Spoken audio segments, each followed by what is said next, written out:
Setiap keluar rumah, perhatikan pakaian tak.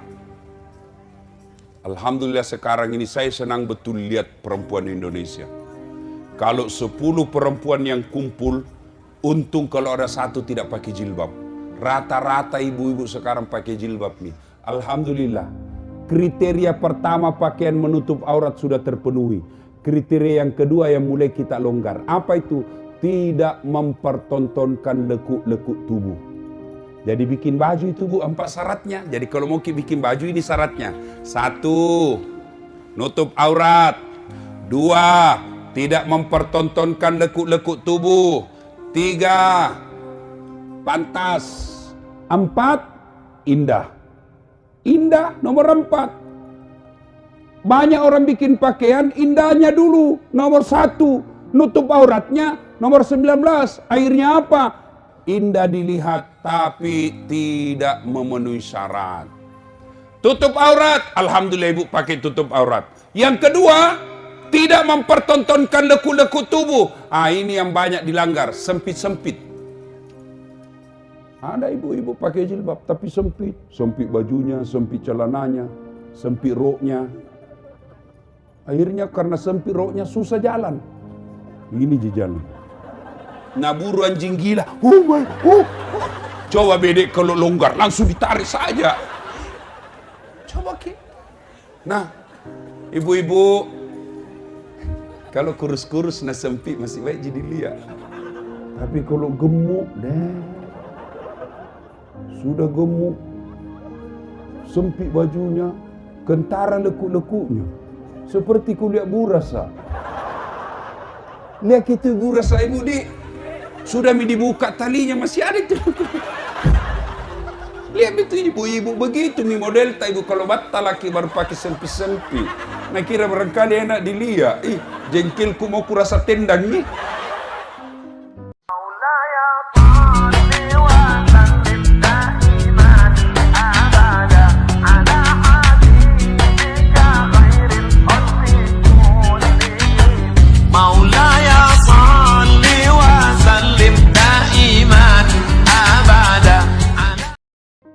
Nah ibu bapak saya kasih oleh-oleh ya. 1, amalkan ini insya Allah oleh-oleh. Yang pertama, kapan dan dimanapun selalu ada wudhunya. Engkale jenek tak. Loki mapasa mak jenek ki. Loki darae mak jenek ki yolo. Pak Camat mau pergi kantor, wudhu dulu. Ibu dokter mau pergi sosialisasi kampanye pilcaleg, wudhu dulu. Ya, Satpol PP mau pergi rahasia, wudhu dulu. Adik-adik sekolah mau pergi belajar di sekolah, wudhu dulu. Ya, ibu-ibu mau pergi gosip, wudhu dulu. Nah, kalau orang selalu ada wudhunya, angkalek jenekna. Apa hebatnya orang selalu ada wudhunya? Apa keustamaannya? Dengar baik-baik. 1, orang yang selalu ada wudhunya Allah jelaskan, innallaha yuhibbut tawabina wa yuhibbul mutatakhirin. Dicintai oleh Allah. Ustaz, kalau nak cinta maki Allah apa hebatnya? Masya Allah. Kalau Allah sudah cinta sama ibu, apapun ibu minta pasti dikasih. Ya Allah, berikan saya kekayaan, dikasih. Ya Allah, sembuhkan penyakitku, dikabulkan. Ya Allah, jadikan anakku anak yang soleh, diperkenankan. Ya Allah, mudah-mudahan anakku cepat dapat kerja, dikabulkan. Kenapa? Sudah dicinta Allah. Kalau Allah sudah cinta, apa kita minta pasti dikasih. Pun kalau apa yang kita minta tidak dikasih, percayalah apa yang kita minta tidak baik. Contoh ya, saya kasih contoh. Namanya orang jatuh cinta.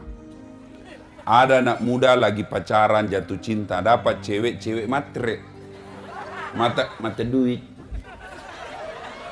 Seperti ibu-ibu kalau mau pil caleg, mata duitan.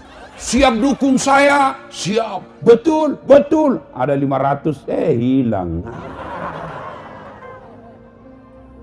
Ini cowok punya cewek mata duitan. Nah bilang cowoknya, kak. Ceweknya, nah bilang ceweknya, kak betul kita sayang kak. Betul kak dek, engkaulah pilihan hatiku. Kau jauh dariku rasanya saya gelisah. Nah bilang ceweknya, betul ki kak, kandalah kak. Nah bilang ceweknya, kalau betul pale kita sayang kak, belikan pale pulsa yang 100. Man rasa. Nggak ada uangnya cowoknya, terpaksa pergi pinjam sama temannya, bos. Pinjam dulu kamu 100.000, bulan depan ku bayar ku 200. Terpaksa pinjam duit. Kenapa bisa? Nah bilang, daripada nak putuskan cintaku, biar nih ku bayar ku 200.000. Coba, betapa banyak pegawai negeri sipil, ada semua kursus ijazahnya dan SK pegawainya di bank. Gara-gara apa? Istrinya mau dibelikan mobil. Iya toh? Betapa banyak orang banyak utangnya gara-gara apa? Memenuhi selera orang yang dicintai. Iya toh? Nah bilang ibu, belikan nggak mobil. Kalau tidak, jangan kok. Berarti kau tidak sayang kak. Gelisah ini suaminya. Terpaksa kasih panjang lagi kredit. Belum jatuh tempo perpanjang lagi. Nah, untuk apa? Menyenangkan hati orang yang kita cinta. Pun kalau ada yang kita minta, tidak nak kasih ki apa yang kita minta, percayalah apa yang kita minta tidak baik. Ustaz, saya selalu wuduk mi Ustaz. 5 bulan ini ku pelihara wudukku. Kok yang saya minta tidak dikasih? Ya Allah, mudah-mudahan suamiku bisa beli mobil. 5 bulan berdoa kau tidak bisa beli. Allah tahu kalau ada mobilnya suami tak nak pakai macam ring. Si mau kok. Apa? Mana pilih? Mana pilih? Coba. Ya Allah, mudah-mudahan suamiku terpilih anggota DPR. Sudah sosialisasi, sudah jual sawah, tidak terpilih. Percayalah, Allah tahu kalau suami tak terpilih anggota DPR, dia selingkuh, penjara, masuk KPK. Ini keutamaan orang yang ada wuduknya, dicintai Allah. Kalau dicintai Allah, apa yang dia minta pasti dikasih. Kalau tidak dikasih, berarti yang dia minta tidak baik. Baik, kalau ini perasaan kita bawa, Bu, tenang perasaan. Nah, termasuk ini SKPD. Kalau ini kita pakai, Pak, tidak ada sengsara. Tiba-tiba Pak Bupati nak kasih pindah Kisedek. Yang tadi kepala dinas menjadi staf ahli. Percaya maki bahwa itu yang terbaik dalam hidup tak. Jangan pernah sangka buruk. Tidak bagus itu orang sangka buruk. Pernah dengar cerita sangka buruk suami istri? Buat 7 tahun menikah tidak ada anaknya. Di tahun ke-8 ini istrinya pergi periksa ke Makassar ahli kandungan. Langsung nak bilang ahli kandungan dokter, alhamdulillah ibu terlambat maki 2 bulan. Sanan istrina. Langsung nak telepon suaminya, Pak, alhamdulillah terlambat mah 2 bulan.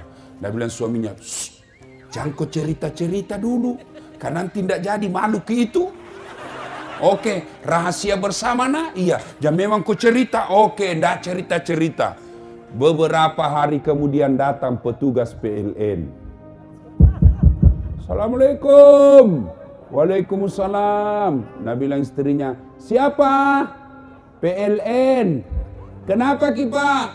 Ibu terlambat 2 bulan. Wah. Sudah, kenapa bisa nak tahu ini? Dari mana bisa nak tahu? Langsung dia sangka buruk sama suaminya. Pasti dia beli, iya sila bolor roh. Kayak istri hita gitu dengan suaminya. Nah iya sila la bolong. Baru pulang suaminya kantor. Iya betul ya la bolong nih. Saya kira sudah kau janji tidak cerita. Kenapa kau cerita? Cerita apa sih la comok? Karena suaminya istri nama comok. Apalagi kau mengambil lah comok. Orang capek. Kau cerita. Kenapa kau pergi cerita di PLN saya terlambat? Siapa tidak pernah kau cerita. Kenapa paling PLN tahu? Sambarang itu PLN. Marah juga suaminya di kantor PLN. Woi, mana ini yang pano? Ini. Kenapa bisa kau tahu istriku terlambat 2 bulan? Nah bilang, iya ada catatannya. Wah, tambah marah dia. Dia bilang, apa lu catat-catat istriku terlambat? Hapus kau itu. Dia bilang, boleh dihapus, tapi bapak bayar dulu. Saya tidak mau. Kalau saya tidak mau, kenapa? Dia bilang, terpaksa punyanya bapak diputus. Dia bilang, kalau punyaku kau putus, apa nak pakai istriku di rumah? Dia bilang, terpaksa istri tak pakai lilin.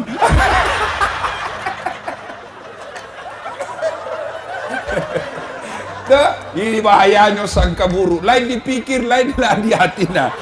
Berhenti sangka buruk. Ya. Nah, kembali. Satu. Orang yang selalu orang yang selalu ada wuduknya, insya Allah dicintai Allah. Kalau dicintai Allah, apa dia minta dikasih. Kalau tidak dikasih, maka percaya bahwa yang kita minta tidak baik. Tanam perasaan kalau ini dibawa. Ilmu tanam perasaan. Yang kedua, orang yang selalu ada wuduknya, insya Allah terpelihara dari dosa dan maksiat. Kok bisa? Wah, saya ingat orang tuaku di kampung. Kalau bapakku sudah wuduk, melok di mas sampaja lo masih tiba-tiba datang mamaku. Mau nak sentuh. Engkau jenekku. Wah, bilang. Padahal istrinya itu pas istrinya. Orang kalau ada wuduk tidak mau sentuh perempuan. Jauh. Jauh. Masalah jenekku. Orang yang ada wuduknya terpelihara dari dosa. Contoh lagi, saya waktu ke sekolah ibu. Kalau mau kan petek-petek pergi sekolah, tidak mau kalau banyak cewek di atas. Jangan beda, nanti rusak wudukku, 2 jam ini ku tahan wudukku. Terpaksa naik, terlambat ki, mau ki ujian. Oke, saya naik tapi tidak duduk sama cewek. Cewek di sini, saya di sini. Terpaksa duduk di sini, kayak ini yang kosong. Oke, saya duduk dekat cewek, tapi waspada kak. Begitu sopir rem mendadak, langsung ku pegang itu besi bu, Kenapa? Ada wudukku. Tapi kalau tidak ada wudukku ibu, oh, belum pilih rem sudah jatuh duluan. Oke, ya. Jadi kalau ada wudu, insya Allah terpelihara dari dosa. Coba ibu, kalau sudah ki wudu, ndak mau kita jabat tangan sama laki-laki toh? Jangan kita ada wuduku. Yang ketiga, orang yang selalu ada wudunya, insya Allah menyenangkan hati ketika dipandang wajahnya. Biasa ki barangkali baku bisik teman tak toh, itu ibu majelis taklim anggota tanda cantik, pesek-pesek. Tapi kenapa nih kalau ndak dilihat 1 minggu, 1 bulan kayak rindu ki? Itu sudah ada nur ilahi di wajahnya. Ada orang kita lihat ndak cakep, ndak cantik, tapi menarik, senang kita lihat mukanya. Kenapa? Sudah ada nur ilahi di wajahnya. Allah kasih keberkahan wajah. Makanya ibu-ibu kalau mau menarik wajah tak, jangan dempul itu muka tak. Ibu-ibu sekarang ini nak kira barangkali tembok muka nah. Nak cek biru, coklat, abu-abu, kuning, jingga. Kayak orang sudah tabrak listrik. Dede tomato apakah jili-jili nah? Oh ingat. Ada topi kuliah ibu-ibu nak kawak giginya. Oh male tomato akak jili-jili sisa. Rindo can lege-lege. Bingung kak biasa ibu lihat. Mau paku apa mau ballo nada mi suamimu. Boleh dandan tapi jangan berlebih. Ini la ilaha illallah. Lipstick na tebal na sampai melengket di gigi.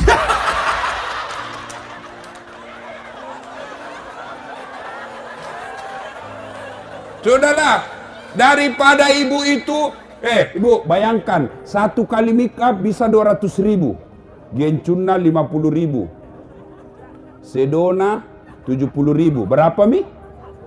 Cilakna 30.000, berapa mi? Apa mi? Banyak sekali. Daripada kita pakai itu yang banyak-banyak sampai 200.000, mending 50.000 mau make up seadanya, 150.000 kita tabung untuk sekolahnya nak tak. Atau kita kirim ke masjid, itu lebih berkah. Nah biar kita apai muka ta ini, nah tahu maki suami tak bilang istriku gini. Coba berubah langsung seperti Agnes Monica. Yang keempat, orang yang selalu ada wuduknya, menurut Al-Quran, orang yang selalu ada wuduknya, simahum fi wujuhihim min asaris sujud. Di muka mereka nanti di akhirat ada bekas sujud. Apa bekas sujud? Hitam jidatnya? Belum tentu. Nabi orang yang paling hebat sholatnya, tapi tidak ada buku yang saya baca bahwa Nabi hitam jidatnya. Tidak. Hitam jidat bisa, tidak apa-apa. Tapi bagus toh gitu kalau hitam jidat. Kenapa? Malu orang berbuat salah.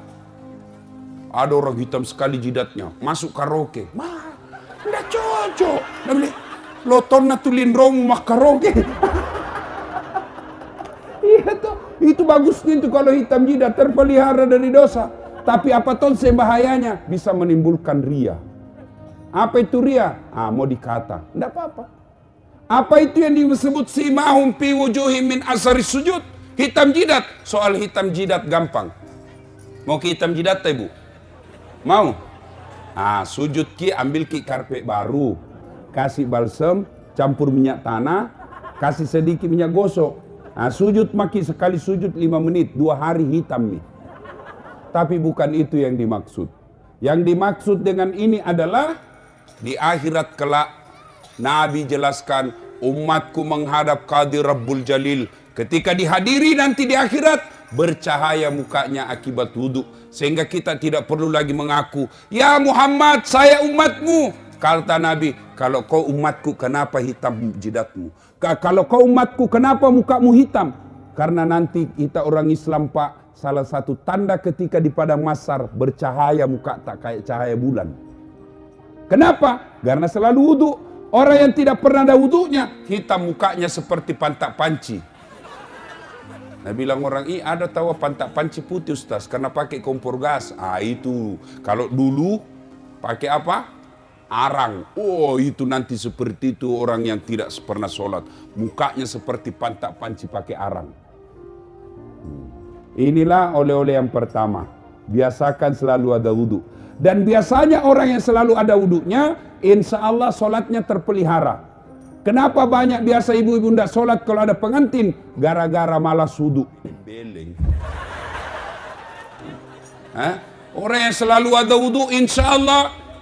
Yang keempat, yang kelima sekarang, keutamaan orang yang selalu ada wudhunya, insya Allah matinya dalam keadaan suci. Ajal kita tidak tahu bu, ya, ajal kita tidak tahu. Jangan kita selalu berpikir mati harus sakit dulu, mati harus tua dulu. Tidak, yang namanya kematian asal ada nyawa dalam diri kita standby 24 jam. Orang kaya mati, orang miskin mati, tentara mati, kapolsek mati, anggota DPR mati, satpol PP mati, majelis taklim mati, bupati, wakil bupati mati, ustaz di belakang sedikit. Siapa tahu ceramah kalau ustaz duluan. Tapi kalau saya tidak ada permasalahan, tidak ada, gampang saya bu. Ibu-ibu duluan, saya di belakang boleh. Atau saya di belakang, ibu-ibu duluan boleh juga. Namanya kematian kita tidak tahu, rahasia Allah.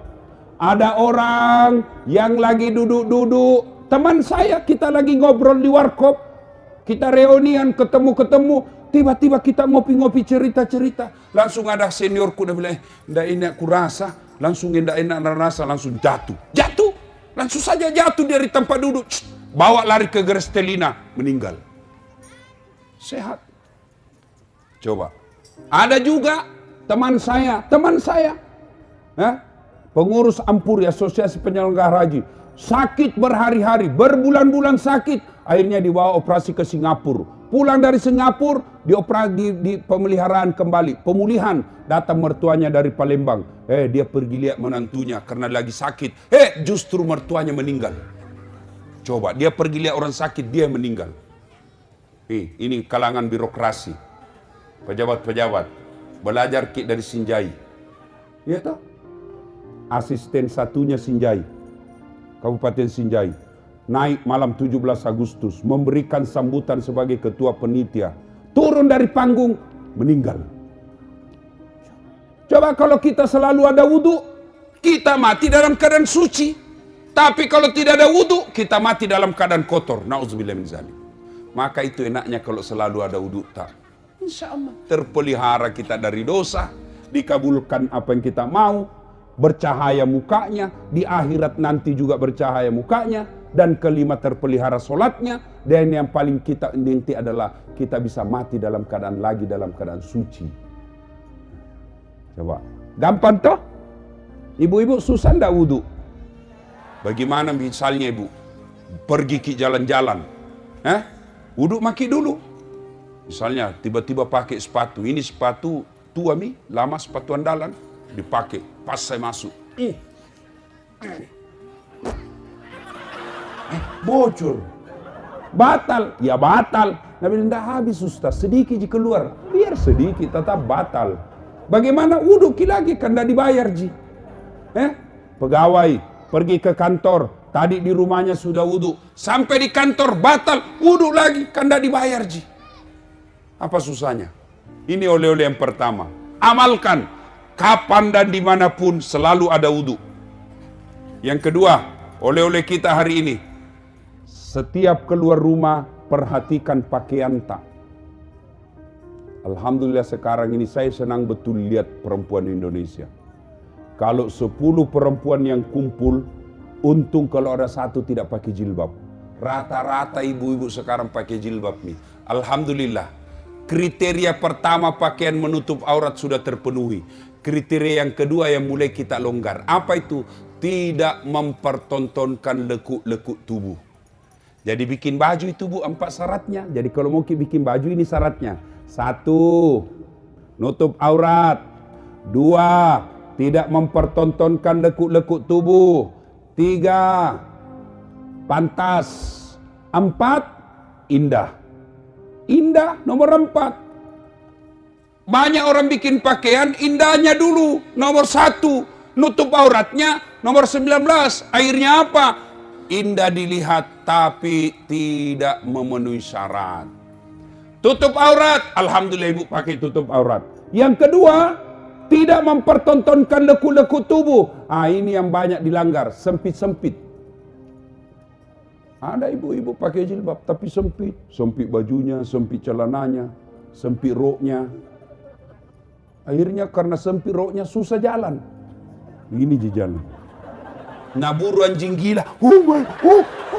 Coba bedek kalau longgar langsung ditarik saja. Coba ke. Nah, ibu-ibu kalau kurus-kurus nah sempit masih baik jadi lihat. Tapi kalau gemuk deh. Sudah gemuk, sempit bajunya, kentara lekuk-lekuknya. Seperti kuliah burasa. Lihat itu burasa ibu di. Sudah dibuka talinya masih ada itu. Lihat itu ibu-ibu begitu mi model tak ibu kalau batal laki baru pakai sempit-sempit. Nah kira barangkali enak dilihat. Jengkelku mau kurasa tendang nih. Ada itu ibu-ibu kalau pakaian ki belum tentu dari samping bagus. Dari depan barangkali baik. Begitu kita dari samping deh kayak bebek kesurupan. Maka ibu-ibu syarat pakaian yang kedua, jangan mempertontonkan lekuk tubuh. Ini yang banyak perempuan langgar, terutama ketika dia olahraga.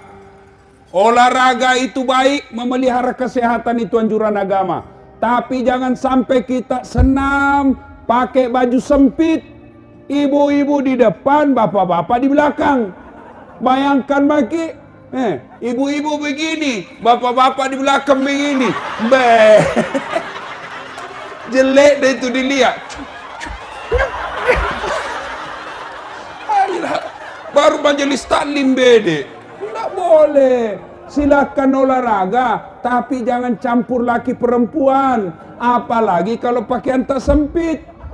Sampai dibayangkan apa itu nak pikir bapak kalau begini. Dek, mulai besok pakaian ki yang longgar-longgar. Jangan sempit. Yang ketiga syarat pakaian, pantas. Orang Bugis bilang sitina aja. Kalau saya seorang anggota istri pejabat, pantas tidak saya pakaian begini. Kalau suamiku anggota DPR, pantas tidak saya begini. Kalau saya anggota DPR, pantas tidak begini. Kalau saya majelis taklim, pantas tidak bajuku begini. Kalau saya sudah hajah, pantas tidak saya berpakaian begini. Tanya kepantasannya. Juga kita laki-laki. Jangan suami istri tak disuruh pakai jilbab, anak tak disuruh pakai jilbab. Kita keluar rumah main badminton, main basket, main apa kelihatan paha. Dosa juga itu laki-laki kalau keluar rumah kelihatan paha.